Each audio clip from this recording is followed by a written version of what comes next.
Hi, my name's Daniel Kitts. I'm a producer with The Agenda with Steve Paikin, and I just finished an interview with Fathima Cader, who you just saw right there, talking about Sri Lanka's Muslims. But when we spoke over the phone, Fatima, you also talked a bit about Canada's policy towards, or Canada's policy around Sri Lanka. I asked you about the Prime Minister's decision not to attend the Commonwealth Heads of Government meeting in Sri Lanka later this week. And you shared with me some very interesting thoughts about that decision and other policies that the Canadian government has enacted around Sri Lanka, and I'd be interested in you sharing that with our viewers as well. Right. So what we talked about was, yes, so Canada's not attending, or Harper's not attending the Commonwealth Head of Government's meeting, and that sends a really strong message to Sri Lanka that its human rights abuses aren't going to be glossed over. And that's really powerful, given that Sri Lanka is now moving forward into this model of creating for itself an identity as being this post-war country that is at peace. But I would suggest that we need to dig deeper than that, and that because simultaneous with the calling out of of Sri Lanka's human rights abuses, Canada is actively deporting Tamil asylum seekers back to Sri Lanka from Canada. So there's a bit of history around this. So in 2009, the war ends in Sri Lanka. It's May. Hundreds upon thousands of civilians are, after the end of the war, detained in refugee camps where they have little access to food, water, or security. And a few months after the end of the war, in about November 2009, a boat arrives in Vancouver. It's the Ocean Lady. It has on board 72 Tamil asylum seekers. And when they arrive, the Canadian government immediately labels them all terrorists, and it seeks to have them. It immediately has them detained, and then calls them terrorists in the media and through immigration proceedings. 6 months later, like 6 months after they arrived, the Immigration Refugee Board finds that the evidence that the Canadian government had been using to call these asylum seekers terrorists had come from a source that was tainted because it was too close to the government of Sri Lanka. And so the Canadian government is forced now to release all 72 asylum seekers. And half a year later, in September 2010 now,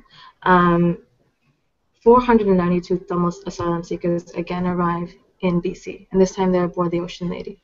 A large number of them are women and children. One person has died on the trip.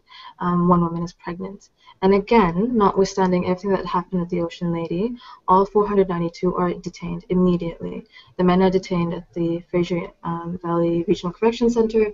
The women are detained, or women who don't have children, are detained at the Alouette Correctional Center, and women and children are detained in the detention center in Burnaby. Now, I had the chance to visit these the detainees in Burnaby. The mothers, some of them were as young as myself. Many of the children were infants. Some of them were preteens, and they were all clearly traumatized by everything they'd experienced. And the woman who'd given birth, who had initially been detained in Alouette, had now been transferred with her newborn baby to the Burnaby Center. Now, I want to highlight these ships and their arrival for two reasons. And the first is that it underscores the way in which the Canadian government, and at that time then the Immigration Minister, Jason Kenney, was not above using the kinds of rhetoric, the kinds of demonizing rhetoric that the Sri Lankan government has used to detain Tamil civilians en masse in Sri Lanka. Indeed, one of his ministers used terms like snakehead and thugs to talk about those particular asylum seekers. The Canadian government has also, in the course of these immigration proceedings, has been sharing information with the Sri Lankan government, which has attracted quite a lot of concern from immigration lawyers across the country. And the second reason I want to highlight this is because these boats triggered massive changes to the immigration system in Canada. Following their arrival, Jason Kenney ushered in a system whereby now we mandate the detention of what are deemed irregular arrivals. And no definition is provided in the legislation as to what an irregular arrival is.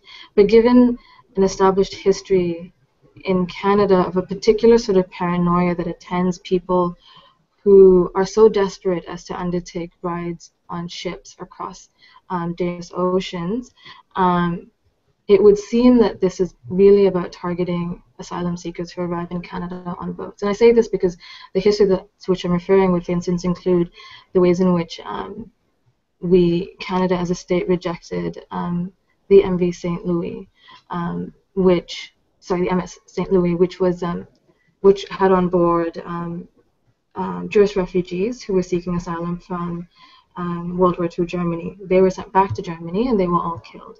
Or, for instance, the Komagata route, where again people were seeking asylum from India were sent back and they were all killed. These are incidents where the Canadian government has apologized and said it won't do this again, but we are doing it, and we've actually mandated it into the legislation.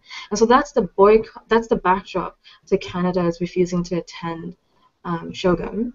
And so as powerful as the message is that this refusal to attend sends regarding Sri Lanka's human rights abuses, what I'm concerned is that the boycott actually is being instrumentalized to obscure and to actually reinforce exclusionary policies in Canada as we speak. Now, I imagine the Canadian government's response to that would be something along the lines of that we need to make a distinction between our genuine concern for Tamils and our concern about security and making sure that people enter the country in a law-abiding way. And obviously, people coming in from boats obviously complicate that, since it is sort of an unconventional way of entering the country. How do you respond to that argument that this isn't sort of two-headed or two-faced, just a distinction about making sure that people enter the nation legally and with a proper security check? So there are international conventions that hold that when you're fleeing a country because of war, because of other conflict, you have the right to flee through whatever means possible.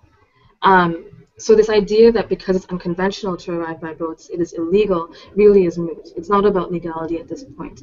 Moreover, the detention of refugees immediately upon arrival is arbitrary. You're arbitrarily detaining them because they arrived. And the detention, when it was first tabled, was when the bill first arrived, it was a detention that would have applied for anyone, including children. It was only because people argued and said that's unacceptable that they changed it such that now anyone over the age of 16 is detained. Everyone else who's younger so children would be put into foster care. So I don't understand how that actually assists with creating a fair immigration policy. And it's not a policy that we had until 3 years ago. We were operating quite fine. I mean, fine to the extent that our immigration system has always needed improvements. We were operating before this point. It really only became an issue after the arrival of the MV Sensi and the Ocean Lady. And it was only an issue because there was this huge furor that was created in the media, this huge backlash that allowed the Conservative government to latch onto as sort of a look what we're doing. We're like cracking down on illegals and we're cracking down on criminals, and thereby demonizing the entire community without giving them a chance to respond. This is a mandatory detention. So regardless of what your story is, immediately upon arrival you are detained. And initially it was for an entire year. They've compromised. They said that it's 2 weeks, but that's still detention. That is arbitrary. There are no reasons given for why immigrants need to be detained when they're fleeing conflict. Fair enough. Well, Fathima Cader, thanks again for sharing your perspective. I really appreciate it. Thank you.